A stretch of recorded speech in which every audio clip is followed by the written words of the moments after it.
Hello everyone, this is Bobbin Threadbare, and welcome back to the Crew 2. And I'm Great Joe, and suddenly I'm very concerned about downforce. Oh, why be concerned about downforce? This is an open wheel thing. It certainly is. Besides downforce, I'd also be concerned with brake temps.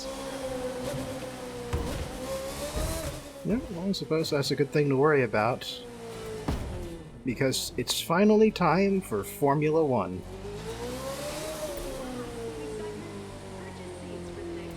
Are you sure? At those revs?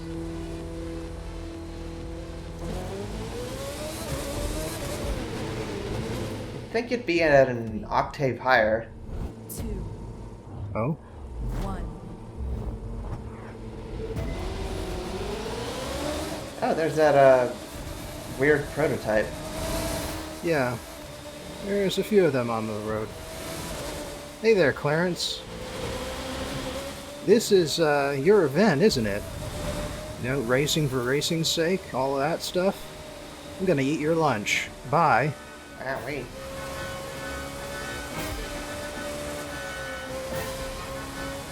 But yeah, so I've discussed this back in the live summit event because we were in a Formula One for one of those events. But the way these cars handle are significantly different to anything else from any of the other events. There is a stunning amount of downforce at play, and the rear end will not slide out under basically any conditions. Like, it takes something very extraordinary for you to even lose grip momentarily in the back.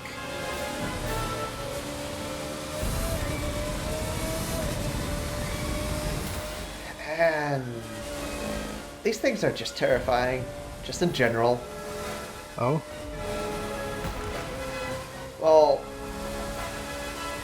it's basically if you're not being pushed down upon, they're really slippery, and they go real fast. They go against a lot of what you might otherwise know about cars.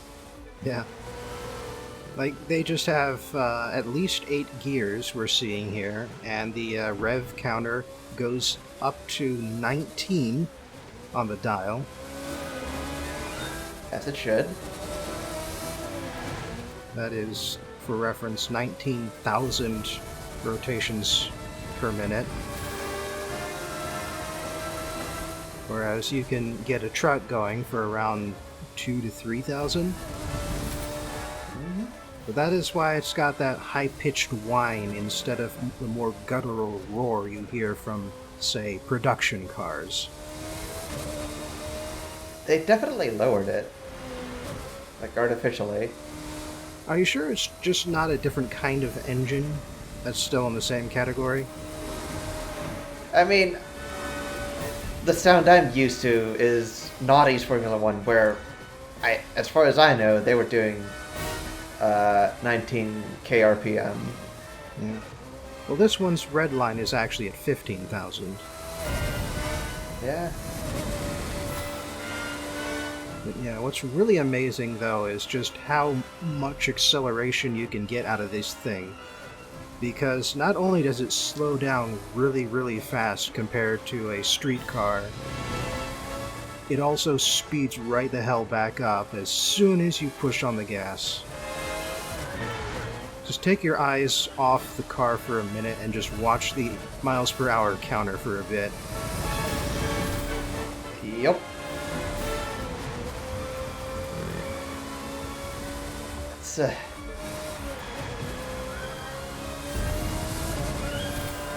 I think I'd be more scared of it if I was singing it in kph, but Yeah, then the numbers would be going even faster. yeah, that they would. But yeah, I've gotten back into the groove of racing, so I think my lines are a little cleaner than they were in other videos.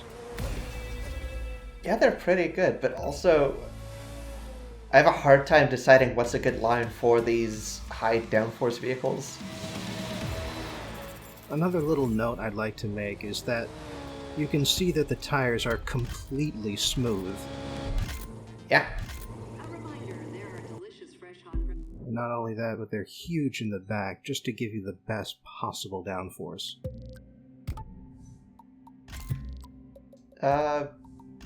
It's the reason why all the best F1 events were ones where it starts raining, because it's where things get mixed up with having to take an extra pit stop. Yeah. Now, unfortunately, Alpha driving here is kind of samey, so we're not actually going to spend too much time on the events. I'm going to show you one more, and that's going to be it. Specifically, I'm going to show you one with the other Alpha car. I think there are like 3 or 4 by this point, but it started out that there were just 2 in the game.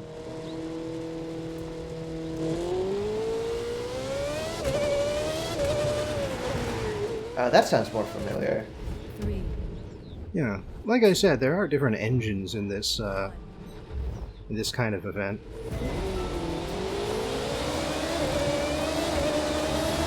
Yeah, and this one's red line is at 18,000. Yeah.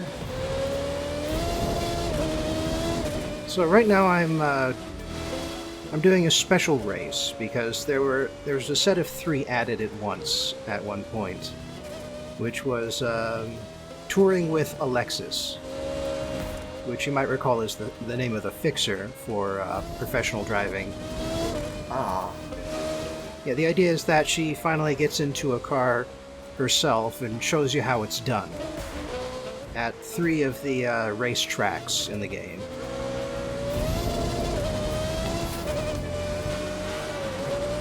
Not that that stops me from winning, of course.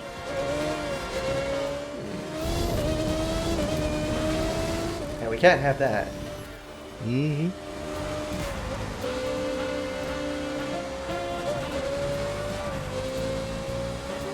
But I believe this one is in San Francisco. Mm-hmm.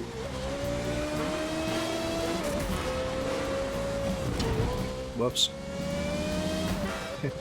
So there is one other discipline where... Yeah, there it is. Golden Gate Bridge. Ooh. Oh. So now, we're not actually in San Francisco, like that is the city right over there.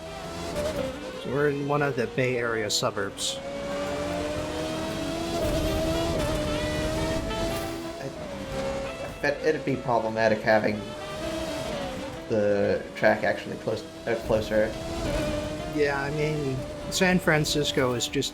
It is this tiny peninsula that sticks out into the San Francisco Bay, and it is completely populated from one end of the peninsula to the other. It is not very big. Like, if you want a big Bay Area city, you gotta go to San Jose. That's a spot that's actually got room to grow. Huh, weather's getting worse. Nice. Wonder if it will actually rain. It might. But there's only 8% of the... 7% of the race left. Oh! It's not going to rain. Is that snow? Sleet? Oh, heck.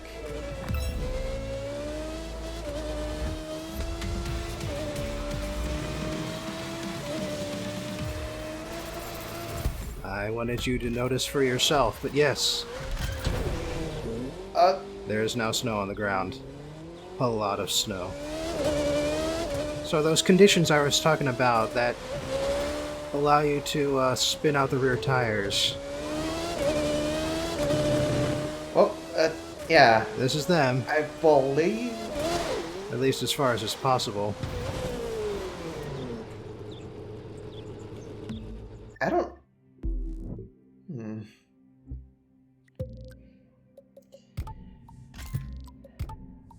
I don't I don't believe that they would actually let you continue for much longer. Well, not in real life, but in this game, you would just keep on going.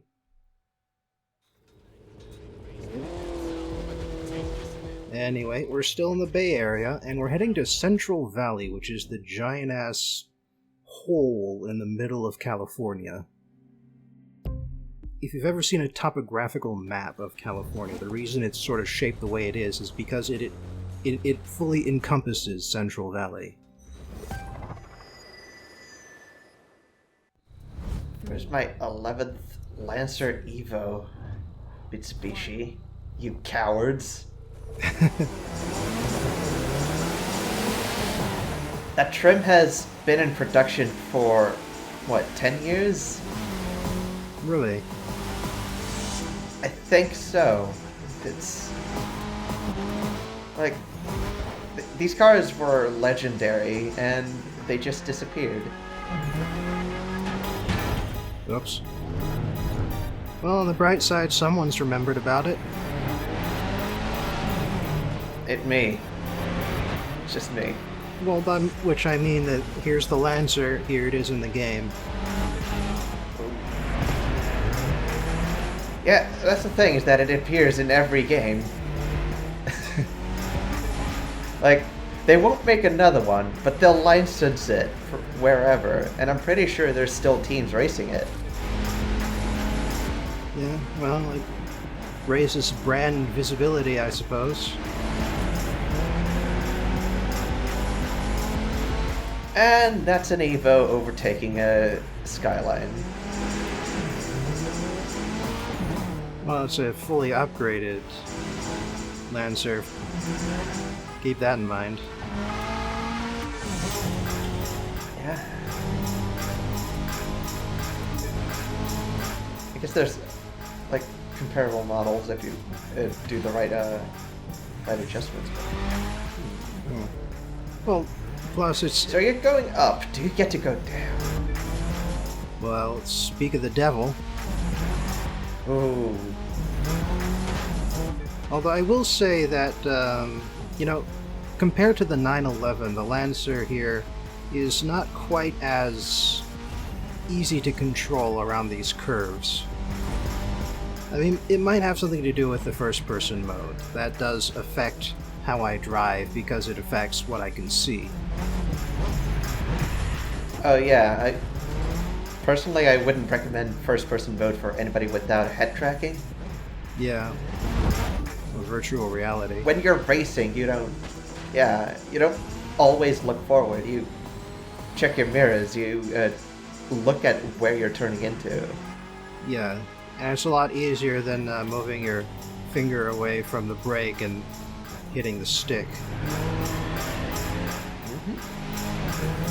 Plus, the human field of vision is wider than the screen is. You can't really concentrate on the edges of your vision, but you can see what's happening there. You can notice movement, and that really does help when you're racing.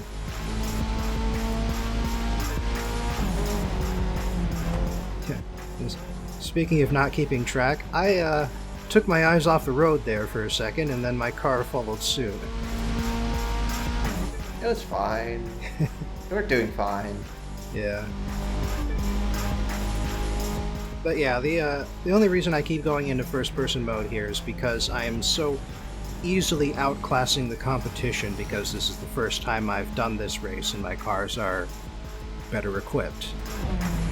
And so I use it as an opportunity to show off the interiors that they have so carefully modeled out for us and we so rarely see. Yeah, I can definitely read that speedometer. Well, you could if it hadn't zeroed out there.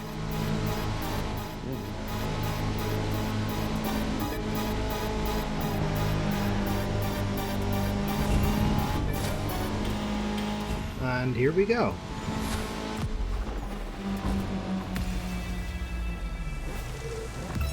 As for this car, I chose the color scheme of blue.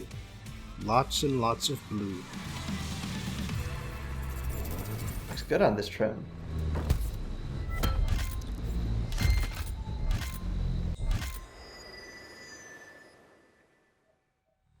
Oh.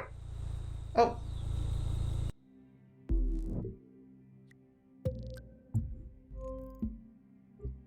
So, let's see what else we've got here. Miami Harbor. St. George to Jackson Hole. I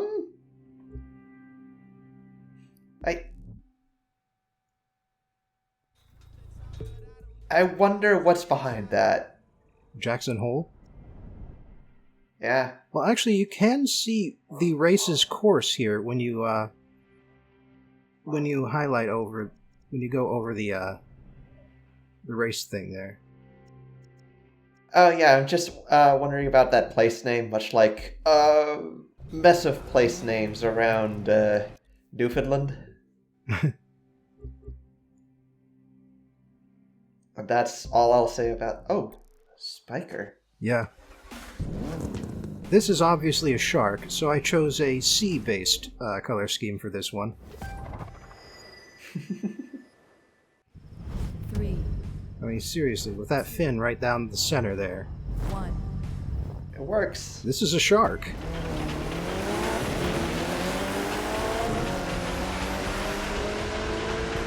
I forget what Spiker do. I think they're one of those tuning houses.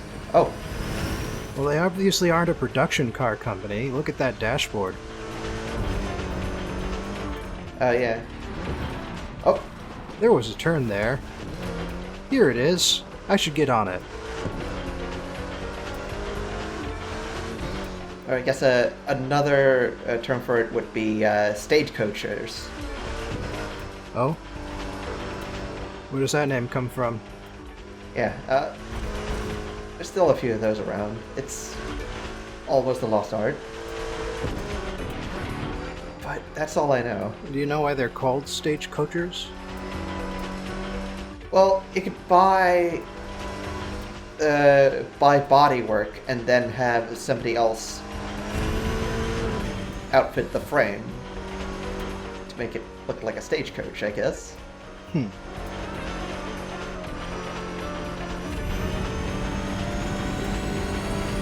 Looks like this one isn't going to be a very long race.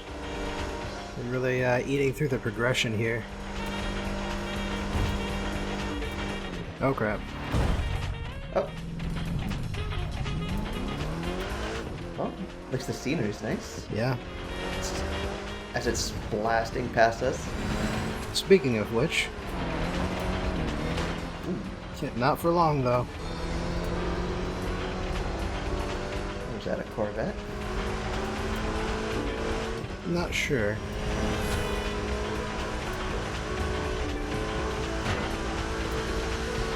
But yeah, so this is basically a northern Texas map. Oh yeah. You know, the thing about Texas is huge. So when you think about the whole sort of dusty plains, deserts of Texas, that's only part of the state. Yeah.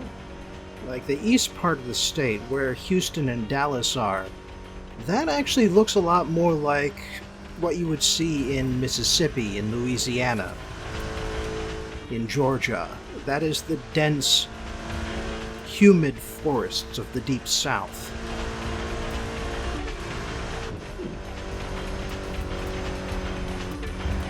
Oh crap. Well, I blame mass media.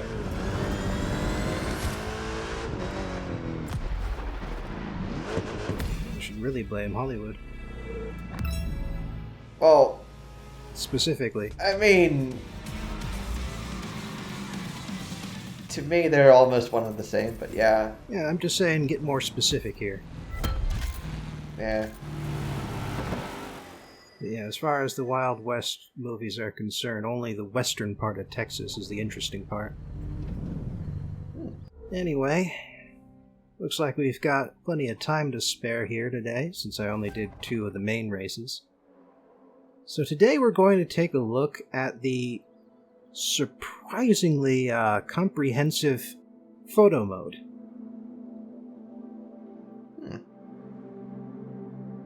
So as you can see, you can actually get pretty far away from your vehicle, although it is based on a sort of radius around it. Also, you can go fully upside down. Oh. Shout out to Unreal Tournament 2003. 4. Yeah, but like I said, it's you can only get a certain radius around, so it's like there's this invisible sphere which your point of view can only be in. I wonder how many of that statue there are around the game. I don't know. It looks like kind of like a landmark, like there would be only one of them. Yeah, this would make a pretty nice photo, but I'm going to reverse time. And take a photo of the race I was just on. You can actually go pretty far back in the timeline here. So how about we go back to the point where it was fairly interesting, and I hit that one, that one tree just now. So, where the hell did my camera go? Yeah, let's zoom forward in time a bit now. Ah, there it is. Okay.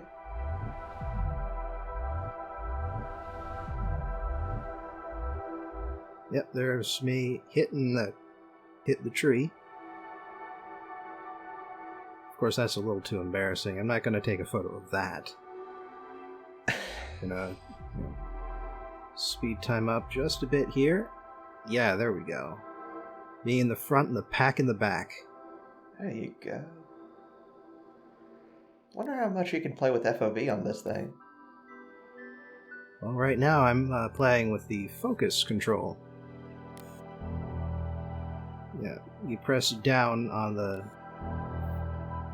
direction pad to autofocus, and that selects a region that is in focus, and areas in front and behind it are out of focus. And it is based on the distance from the camera, so it can change things. And then there's all of this crap. Ooh. Yeah, there's your FOV slider. Yeah, you were talking about that. There you go. And then there's tilt, obviously self-evident. And then there's the grid. Gotta touch it. The grid does not appear on the... I love that game.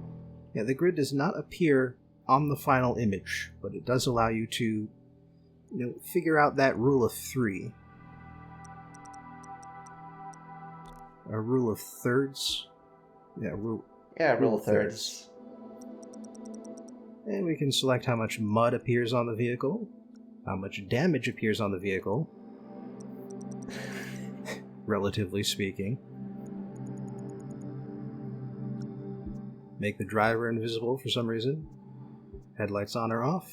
Other players on and off. Traffic on and off. And this one's pretty important. Time of day.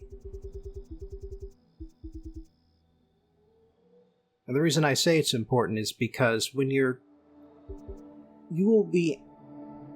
have the opportunity to take photos that fit specific requirements. And some of those requirements are based on the time of day and the kind of weather you're in. You can cheat. You don't have to wait for the weather or the time to be perfect. You can go into the photo mode and pick them.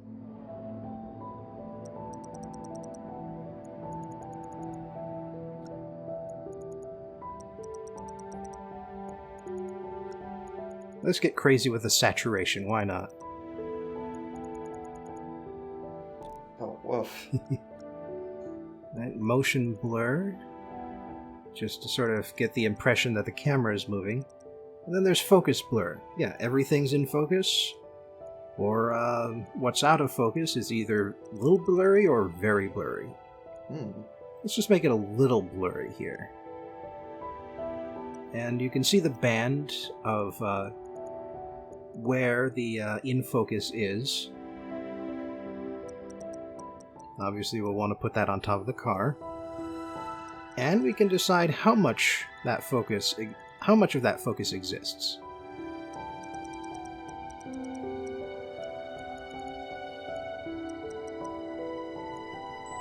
Yeah, let's make it a little wider focus than what it started at.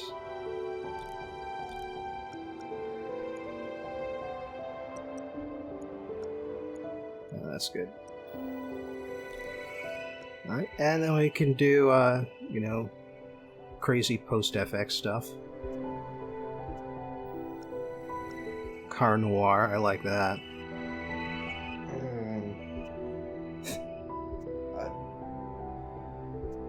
Film noir. Funny thing about that, red is visible, but all the other colors aren't. Oh. Yeah, I can think of a couple films that did that. Mm-hmm. Noise, chromatic aberration, VHS, pixelate, grain.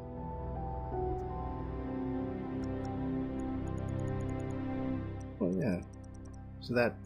And just how cheap your lens is. Yeah, and frames.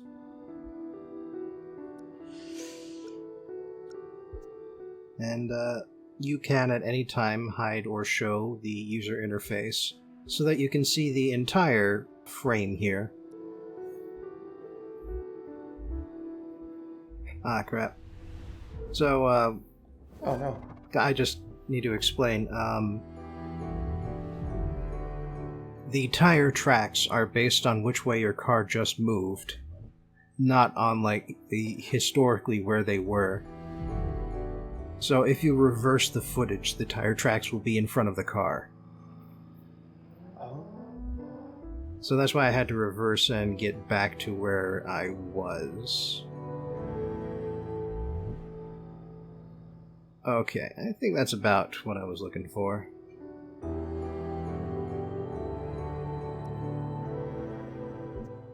And yeah, the frames are, they've got frames for live and for all the various disciplines, all four of the colors. And grunge, apparently.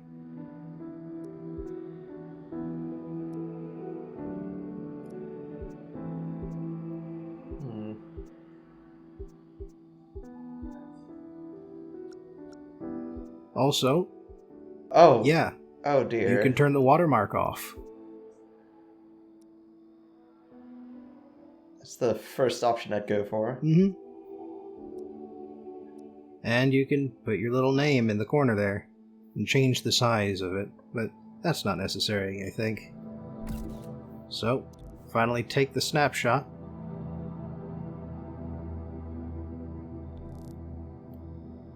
Yeah, I think I'm satisfied. There you go. It's a good little snapshot. Mm-hmm.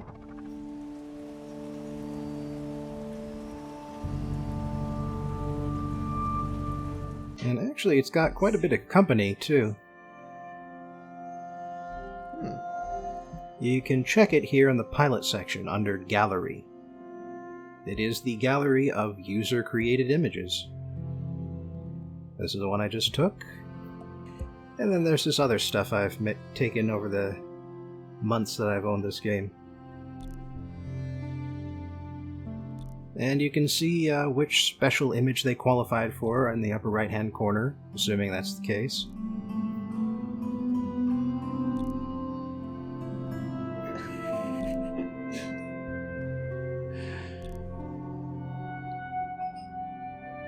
Some of these are a bit more convenient than others. Mm-hmm.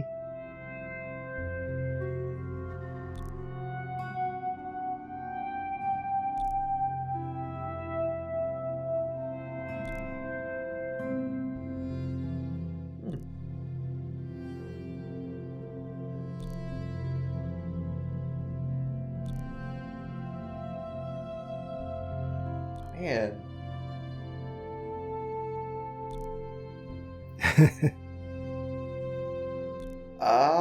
Oh, right. I forgot you could just switch whenever. Yeah.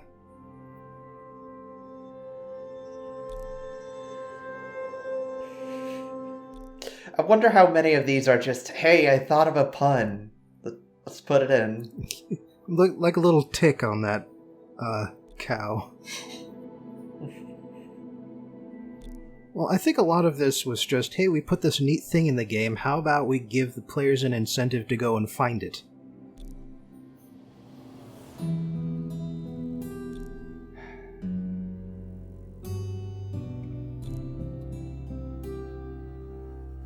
Yeah, there's this whole section for animal spotting. Ooh.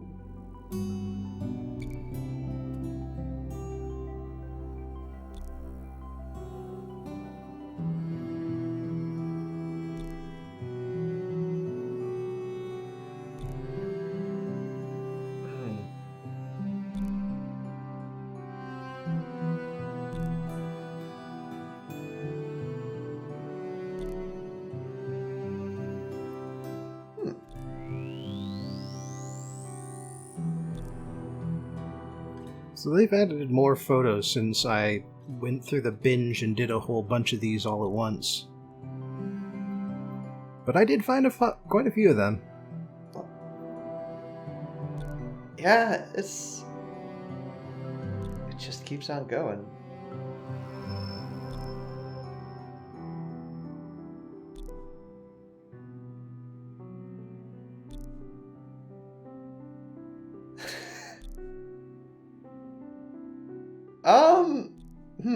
Maybe don't do this in real life, kids. Yeah.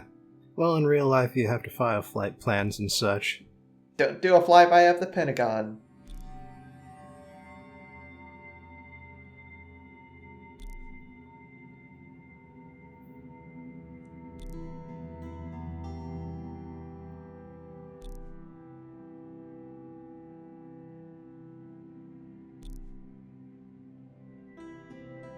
Flamingos. Can't have Florida without them. Does it?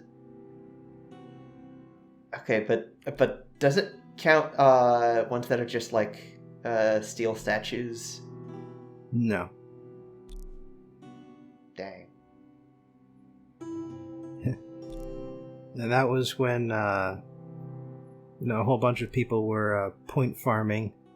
So all I had to do was, go to the nearest half pipe to get a close stop with another monster truck.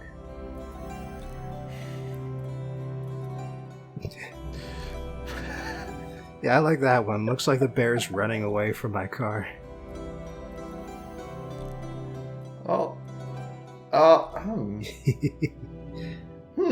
Okay, so this requires a little explanation. Back when the game was new, there was this little bug where you could start in the street race headquarters, climb a couple of rails, and jump over the side.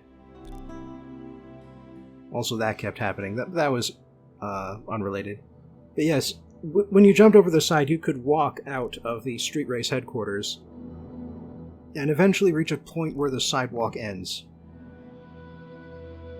And so I took pics to let people know what happened. Oh. And that bug is gone now, by the way. I'm glad you took pics, though. Yeah, that's why.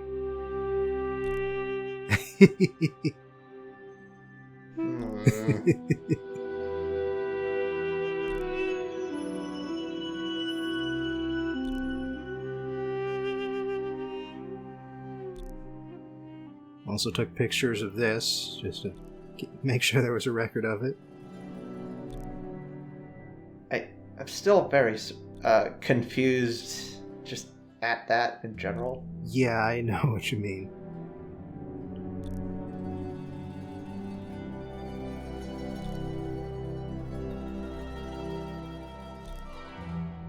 Also, like I said, I took a picture of the end point of that one race I showed you.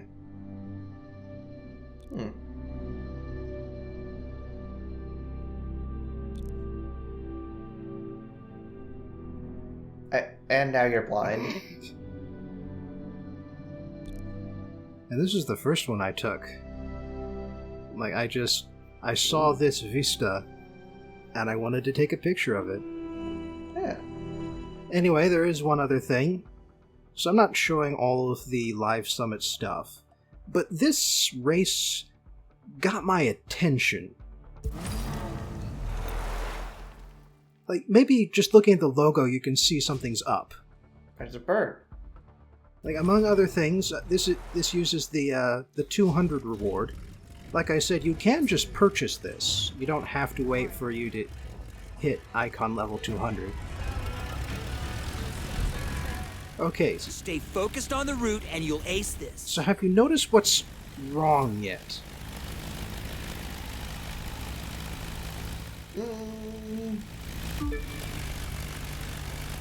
This is fine. This is fine. Everything's normal. There's nothing wrong. This is a... Don't worry about Yes, it. this is a rally raid stage that I am racing in a biplane. Why not?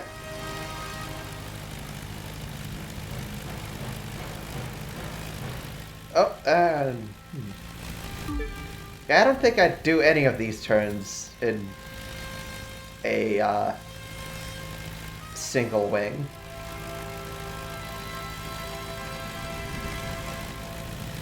Ah, crap. Oh, Those posts are kind of solid. Gotta be careful with those.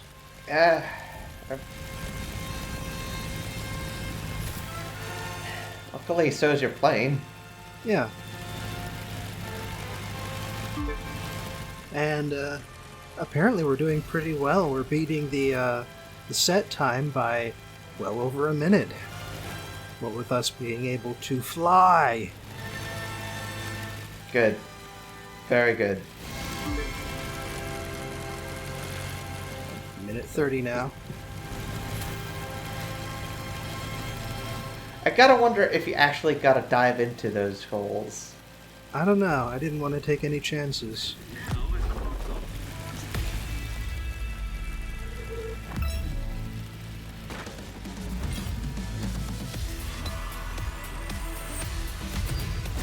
Well, it got pretty high. Yep. Pretty decent. Could have done better, though. This time, patron Kronish decided to let me choose a movie. So boy, do I have something for you today. It's a road trip movie, starring a very unusual cast of characters. It's the Muppet Movie, a film that first came out in 1979. The story about the story. I've already covered Jim Henson Productions in general in a previous video series when I took a look at Farscape, so this time I'm going to focus more on the story of the Muppets themselves. Jim Henson always called the puppets he designed Muppets, right from the first time he performed a show for television. He's said that the name comes from combining the words marionette and puppet, but apparently he's also said that wasn't the case. But wherever the idea came from, the intention was always to create a distinctive brand for his characters. As such, I'd say he succeeded. The first appearance of the Muppets was a show called Sam and Friends, which first aired in 1955. The show consisted of 5-minute skits, and it was produced by a local TV station based out of Washington, D.C. The skits were aimed at adults, and many of the Muppets from the show would later develop into characters the Muppet franchise still uses to this day. Kermit the Frog was one of these first Muppets, although his first design was more reptilian. Oh, and incidentally, you know that iconic voice Kermit has? That's only a slight exaggeration of Jim Henson's natural voice. Henson's success in local television got him noticed by late-night variety shows that were always looking for a unique act, and by advertising agencies that wanted to use gimmicks to stand out from the crowd. In 1969, the children's show Sesame Street asked Henson to have his Muppets make appearances on their program, and since then, Muppets have been an integral part of the show. However, the real breakout success for the Muppets was The Muppet Show, which ran from 1976 to 1981. This was the first time since the Sam and Friends days that Henson was able to run a show himself, and so he played to the Muppets' strengths by making a variety show. However, this show was a little bit different. The idea is that Kermit and the other Muppets are running the show, and a lot of the skits are about their personalities clashing backstage. Henson had spent a lot of time backstage at live variety shows, so you can really just call this a case of write what you know. And apparently that was a good call, because during the Muppet Show's 5-year run, it earned 21 Emmy nominations and 4 wins. They also got some of the biggest stars of the day to show up as their guests. Right during the height of the Muppet Show's success, Jim Henson set his sights on creating a feature-length movie. But Henson didn't go to any of the major Hollywood studios for funding. Instead, he worked with one of the TV production companies that was funding the show. ITC Entertainment was a British company that developed a lot of cult shows like The Prisoner and The Thunderbirds, so they were a good fit for the Muppet Show. And they were responsible for both the show and the movie's release in the United Kingdom. As Henson's first attempt to appear on the silver screen, the Muppet Movie broke a lot of new ground for puppetry. The big musical number that kicks off the movie was the first time anyone had ever filmed a full-body shot of a hand puppet. And to pull it off, Henson had to build a special metal box with an air hose so that he could hide underwater. The Muppet crew also developed special robotic Muppets for other full-body shots. You really can't do anything less for a movie. Aside from technical difficulties, the only real problem with the production was the director, James Frawley. Frawley was a TV director most famous for directing The Monkees and a few Columbo episodes, and apparently he didn't really get how the Muppet crew worked. As such, future movies would be directed by Jim Henson, Brian Henson, Jim's son, and Frank Oz, who would go on to direct other films. Despite being an independent film with independent distribution, The Muppet Movie was a smash hit, turning its $8 million budget into a box office of $76.6 million. It got great reviews from critics, who appreciated the variety of influences and the fact the movie was entertaining for both adults and children. Jim Henson would go on to make more movies, but the original Muppet Movie remains one of the best you'll ever see. So how about I give you a taste by describing the story. The movie begins in Hollywood, at a place called Worldwide Studios. The various Muppets from the show are here to see an early private screening of The Muppet Movie. Because the show was meta, so why stop there? Kermit is the one responsible for the movie, and he's also responsible for the show. And when his nephew asks him if this is the true story of how the show got started, Kermit says, approximately. So then the movie properly begins with the big musical number, The Rainbow Connection, performed by Jim Henson himself as Kermit the Frog. It's a very good song, by the way. After he finishes, a lost Hollywood agent played by Dom DeLuise shows up and asks Kermit for directions. They get to talking, and the agent, Bernie, mentions that Worldwide Studios is hosting an open audition for frogs. He encourages Kermit to go try out. And incidentally, Bernie is named after Bernie Brillstein, the actual talent agent for The Muppet Show. So Kermit hops on his bicycle and heads into town. There he sees an ad for Doc Hopper's French fried frog legs. This being a Louisiana swamp with a rich French history, frog legs are on the menu. And Kermit is so dismayed by this that he almost gets run over by a steamroller. Kermit continues on, despite losing his bike, and heads to El Slizo Cafe. We then get our second cameo when James Coburn, as the cafe's owner, gets tossed out on his ass. Then, at the bar, we see Madeline Kahn and Telly Savalas as a couple of patrons, who give Kermit a hard time. And then Carol Kane appears for a punchline. Oh, and Paul Williams, the movie's composer, makes a cameo as the bar's pianist. The bar's live performance begins, and it's our second Muppet, Fozzie Bear. Fozzie is a stand-up comedian, but his jokes are old and terrible, and the rowdy crowd hates him. Kermit tries to salvage Fozzie's performance by getting up on stage and dancing with him, and this gets the attention of Doc Hopper himself, and his assistant Max. The patrons then get rough, but Fozzie shouts drinks are on the house, so everybody runs out to go get them. Kermit says he's going to Hollywood, and he asks Fozzie to join him. Fozzie says yes, so they both climb into his 1951 Studebaker Champion, a car I'm sure they chose both for its funny appearance and its funny name. However, the two don't get far before Doc Hopper catches up to them in his 1959 Cadillac Fleetwood 75. Hopper wants Kermit to be his spokesman, the face of Doc Hopper's frog legs, but Kermit is disgusted by the idea and refuses. Hopper doesn't take this rejection well, so he and Max chase Kermit for the rest of the movie. Fozzie drives through the night, and when morning comes, we get our second musical number, Movin' Right Along. During the drive, we get a cameo from Big Bird, who's heading to New York City to break into public television. After that, they happen across another Doc Hopper billboard, but this one has Kermit's face painted on it, and Doc Hopper himself is behind it. Hopper makes his pitch again, but Kermit is still disgusted by the idea and tells Fozzie to drive off. Meanwhile, Max is starting to have second thoughts.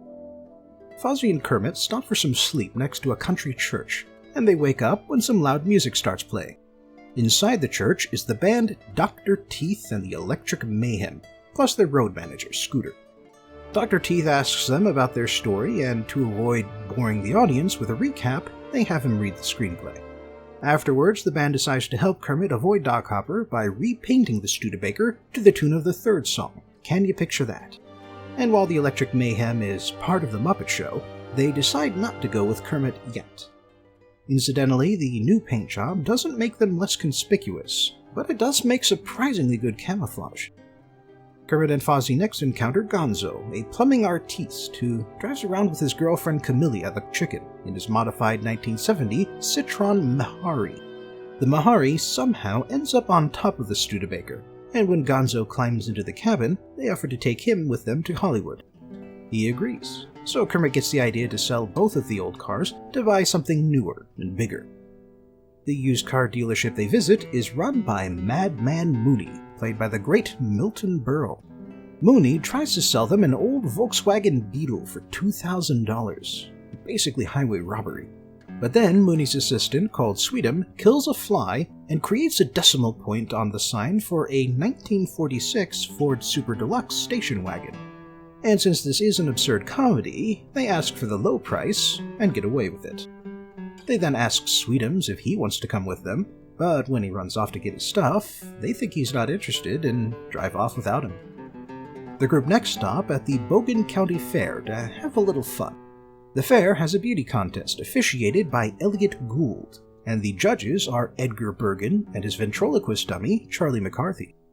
Not so fun fact, Edgar Bergen died soon after the filming, and the movie is dedicated in his honor. The fair's winner is Miss Piggy. When she sees Kermit in the audience, it's love at first sight. So she starts into the next song, Never Before, Never Again. For his part, Kermit seems attracted to her, but they're nowhere close to the same level of intensity. Fozzie then buys ice cream from Bob Hope, while Gonzo gets some balloons from Richard Pryor. Unfortunately, the balloons carry Gonzo off, and everyone else piles into the station wagon to chase after him. Doc Hopper happens to be close enough to see this too, and so he chases Kermit. The adventure ends with Gonzo landing on the station wagon's roof, and Doc Hopper getting hit by a giant pie. And afterwards, Miss Piggy convinces Kermit to stop that evening for a romantic dinner. It's a lovely evening, but they have a very rude waiter, played by Steve Martin. Then Miss Piggy gets called away by a phone call from her agent, and when she doesn't come back for some time, Kermit strikes up a conversation with Rolf, the piano player. Rolf commiserates with Kermit, and then they sing I Hope That Something Better Comes Along. And that must have been something to record, since Jim Henson does both their voices. After the song, Kermit gets a phone call. Turns out Doc Hopper kidnapped Miss Piggy, and he makes Kermit leave the restaurant so he can kidnap him too. Doc Hopper then ties the two up in a basement so that Mel Brooks, playing a former Nazi scientist, can take a look at them. Because if there's one thing Mel Brooks lives for, it's taking the piss out of Nazis. His character, Dr. Krassman, has a machine that will turn Kermit's brains to pudding so that he'll perform for Doc Hopper. Kermit is helpless to stop it, so Miss Piggy gets angry and goes on a rampage, kicking everyone's butts. She then gets a phone call and accepts a job for a commercial from her agent, and leaves after only saying bye. Doc Hopper is done playing nice, so he brings in a frog hunter named Snake Walker. Meanwhile, Rolf decided to go with Kermit and the others, and they find Miss Piggy waiting for them along the road. Miss Piggy doesn't apologize for leaving Kermit earlier, so Kermit is a little colder towards her now. But then the car breaks down, and the group has to spend the night in the desert, and so Gonzo sings a melancholy song called I'm Going to Go Back There Someday. Kermit walks off to have a talk with himself, and he realizes that despite everything that's happened, the dream is still alive. And when he comes back, he finds out the Electric Mayhem showed up. They read ahead in the script, so they knew where to find them. They then offer to drive everyone to the Hollywood audition, which is taking place at 2 p.m. the next day. The next morning, a motorcycle cop stops them, but it turns out to be Max in disguise. Max thinks that Doc Hopper is going too far, and so he warns Kermit about Snakewalker. However, Kermit is done running, and he tells Max to arrange a showdown in a nearby ghost town. But the town isn't as abandoned as it looks. A scientist named Dr. Benson Honeydew and his assistant Beaker are performing experiments out where no one can disturb them. Right now, they're working on Insta-Grow pills that work on anything but are only temporary. Doc Hopper rolls in after that, and Kermit confronts him in the street. He gives Hopper a speech about how his dream is to entertain others, and how he found a kind of family along the way of all the people who share his dream. And I have to think that Jim Henson was speaking from the heart when he wrote this part. Kermit asks Hopper if he has any friends, but Max and all his minions shake their heads. Unfortunately, Kermit's speech falls on deaf ears, and Doc Hopper orders Walker to kill him, but luckily, Animal, the Electric Mayhem's drummer, ate one of those growth pills and scares off Hopper's crew. The gang make it to Worldwide Studios and the office of Lou Lord, but they're stopped by his secretary, Miss Tracy, played by Cloris Leachman. She's not about to let a whole bunch of animals walk right into Mr. Lord's office, but she's allergic to animal hair, and she gets an attack so bad that she can't call security. So Kermit and company walk up to Lou Lord, played by Orson Welles, and he immediately signs them all up for the standard rich and famous contract. Fun fact, Lou Lord is based on Sir Lou Grade, the British producer who greenlit The Muppet Show. As the Muppets start putting The Muppet Show together, they all start singing The Magic Store, which, again, is basically about the Muppet Cruise experiences. And as the cameras start rolling, we end where we began, with a big reprisal of the Rainbow Connection. And this time, everybody joins in the song. In many cases multiple times, thanks to the voice doubling. And then, everything comes crashing down. But that's okay, because then a real rainbow comes along. And in one last shot, we see every Muppet ever created by the Jim Henson Company up to that point singing the last verse. Fun fact, they had to bring in the whole company and then bring in volunteers from the rest of Los Angeles to pull off this last shot. The movie ends back in the theater as Sweetums bursts through the screen, having finally made it to Hollywood. And as the cast all celebrate, the credits roll. The cars. There was a Volkswagen Beetle in this movie, which is convenient, because today I'm talking about European cars. Specifically, I'll be looking at German automakers, because trying to cover every nation in Europe is too big a task for one segment. I may get to the other nations before I end the series, but no promises. The history of the automobile officially begins in 1885 with the Carl Benz patent motor car, although, as usual, that's less of an origin point and more of a major milestone. Inventors had been working on an engine-powered vehicle for decades by that point, and the unique thing about the Benz motor car is that he custom-designed the thing from the ground up to use an engine. He didn't just strap an engine onto an otherwise horse-drawn carriage. Benz first sold his automobiles in 1888, and in the first few years he made a lot of practical additions and alterations, in part because his wife Bertha made a 65-mile trip in one of his cars and came up with half a dozen improvements along the way. His company would continue to be one of the top German manufacturers throughout the turn of the century, and he entered one of his vehicles in that Paris-Rome race set up by Le Petit Journal. However, Benz's company ran into some trouble during the German post-war depression of the 1920s. Much like the Great Depression in America, the 20s depression in Germany killed a lot of car companies, and in this case it caused Ben to merge with a competitor, Daimler Motors.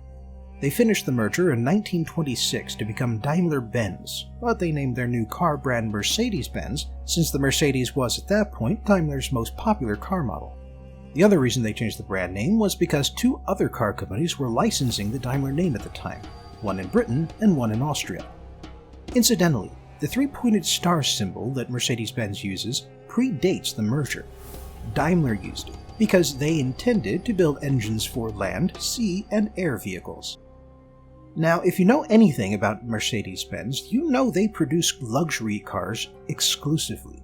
That's a notable distinction between them and the big American manufacturers, since while the Detroit 3 do make some luxury cars, they mostly produce affordable vehicles.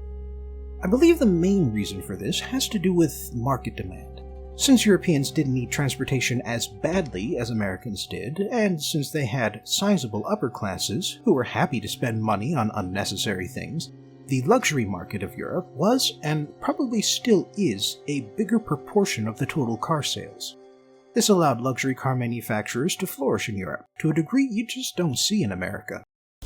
Of course, Europe does have affordable car manufacturers, but their stories are a little more delayed and a little more rocky than what you see in the United States. For instance, Volkswagen.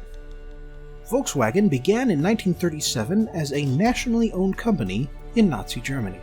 The Nazis created Volkswagen, which translates as the people's car, because Adolf Hitler wanted Germany to make cheap cars that an average family could own. He chose a design created by Ferdinand Porsche, a direct ancestor of the famous VW Beetle. But before large-scale production could begin, Hitler invaded Poland. As a nationalized car company, Volkswagen quickly switched to military production once World War II started, and most of the workers during the war were forced labor, brought in from concentration camps.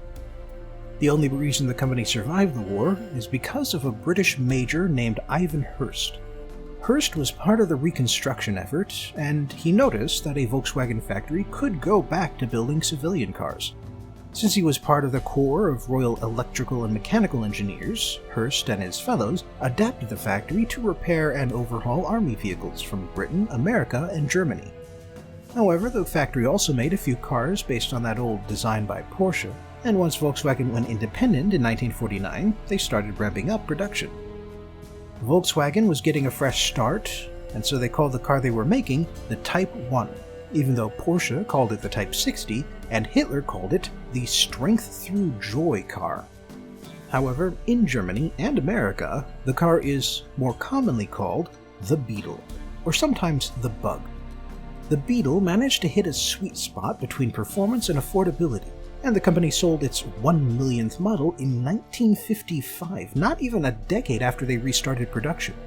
By then, they were starting to export to the United States, and while the Beetle had stiff competition from the American brands, it managed to carve out a market share thanks to its unique design and relatively easy maintenance.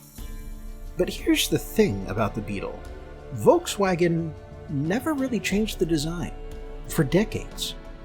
In today's car market, manufacturers add a few little changes every year, and then they completely redesign a car every decade or so. However, the Volkswagen Beetle Type 1 was, for the most part, unmodified, from the first year it started selling to the model's final year, 2003.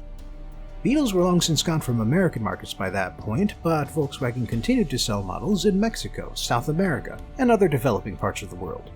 Because of this, the Volkswagen Beetle is the best-selling single model of all time. There are three other big German automakers, and since I mentioned Porsche, I'll start with them.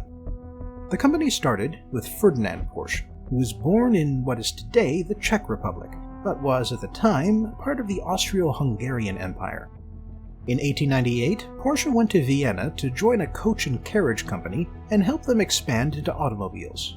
In 1906, the Austro-Daimler Company made him their chief designer, and in 1923 he moved to Daimler's main branch in Germany. However, the German Depression eventually left him without a job, and so in 1931 he started a consultation and design business along with his family and a few of his old friends. That's how Porsche ended up creating a design that Hitler could use for his nationalized auto company. And afterwards, Porsche created military designs for Germany like the Kubelwagen, the Tiger tank, and the Elephant tank destroyer. And just like luxury cars, the Tiger tank looks great on paper, but was impractical and expensive. Porsche was also a member of the Nazi Party and the SS, and after the war his son and his son-in-law were arrested as war criminals, held for 20 months, but not brought to trial. His son Ferry Porsche was released early, and so to make money while his family was in prison, he designed and built the first official Porsche vehicle using some spare Volkswagen parts. He called it the 356, and he made it a sports car because that's what he liked to drive. The 356 first sold in dealerships in 1948, and as the 50s progressed, the Porsche slowly redesigned the car to make it faster, and entered it into several races to boost the company's profile. The biggest early win was at Le Mans in 1951. The company also created the logo that they still use today, which combines the coat of arms of Württemberg, a region of southwest Germany, and Stuttgart, the region's capital and the home of the company's headquarters. By the 1960s, Ferdinand Porsche had died, his son Ferry had taken over, and his grandson Ferdinand Alexander Porsche was also designing for the company. The grandson was encouraged to design a new car for the company, and what he and the company's head designer Erwin Commenda came up with was the 911. It was bigger, faster, and more luxurious than the 356, and it continues to be the centerpiece of the Porsche lineup to this day. Porsche also continues to have a close relationship with Volkswagen, and in 2015 the companies officially merged. Another big German brand is Audi.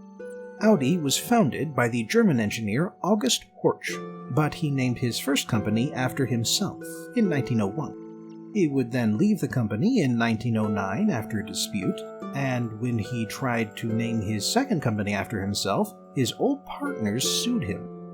As a result, he had to come up with something new, so he noted that Horch in German and Audi in Latin both mean listen, and so that's what he went with. In 1920, Horch left Audi for a government job, and in 1928 Jürgen Rasmussen bought the company, along with Rickenbacker and Horch, August's first company. Together with Rasmussen's DKW, the four companies merged together to create the Auto Union. The AU followed the American model, and had each company continue to produce cars under their own names. This merger is also why Audi's symbol is a set of 4 interlocking rings. Most Auto Union factories were in what would become East Germany, and after the Soviets dismantled them, the AU executives relocated to West Germany and built spare parts until they could get a loan from the government and the Marshall Plan. Daimler-Benz would buy the company in 1958, but thanks to aging models and poor sales, they sold the company to Volkswagen in 1964. Volkswagen then resurrected the Audi name and used the brand to sell newly designed luxury cars. Audi continues to be a Volkswagen division to this day. Audi's most notable achievement came in 1980, when they developed the Quattro four-wheel drive system for performance cars. Before then, rally cars were required to use two-wheel drive systems, and Audi was the first manufacturer to introduce four-wheel drive after the rules changed. Rally races take place on mixed-surface roads, so four-wheel drive is a big advantage. Audi's success on the circuit really boosted their popularity, but then it and a few other rule changes led to the 80s European rally races becoming incredibly dangerous. Last but not least is BMW. BMW stands for Bavarian Motor Works, and coincidentally the German words have the same initials. Bavaria is a region in southeast Germany, and BMW began when 3 Bavarian engine companies merged, including one that specialized in aircraft engines. Incidentally, the BMW logo uses blue and white because those are the colors of the Bavarian flag. As an engine manufacturer, BMW suffered during the post-World War I demilitarization. However, the company survived, and in 1928 they bought the Dixie Auto Works and for the first time started making and selling their own cars. The first few models were licensed from foreign automakers, but their first original vehicle would be the 303, and this was the first car to use that two-sided kidney grille that has become a BMW trademark. During World War II, BMW returned to building aircraft engines, including some of the first ever jet engines.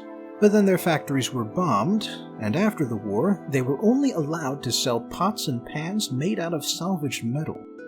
In 1947, they were allowed to start making motorcycles again, and in 1952, they got back into the luxury car market.